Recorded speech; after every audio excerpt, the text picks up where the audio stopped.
As I look back at the first time I saw the show, even in the first episode I picked up several small details that I never expected from pastel-colored mini horses. By now I repeated this phrase so many times you might as well call me broken record, but I bet someone in the fandom would get angry for taking the name. Oh, screw them, I'm a bug horse, so I can change into anyone I want.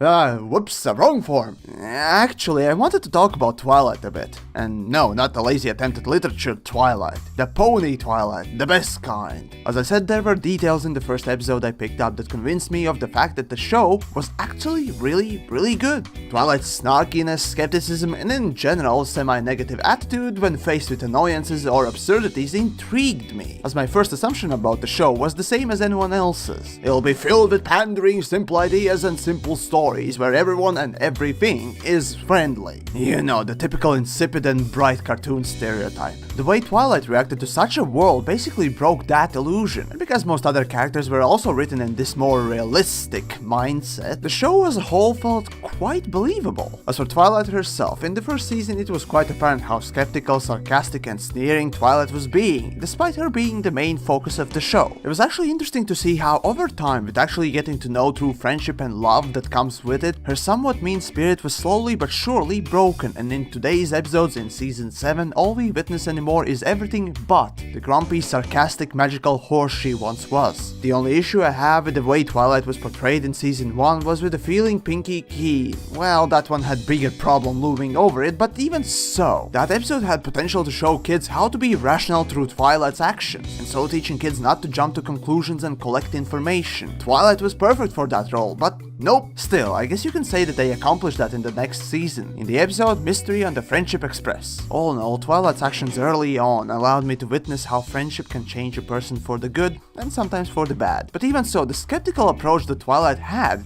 for example in Bridal Gossip, was a joy to watch. Well, she's probably not from here, and she's not a pony.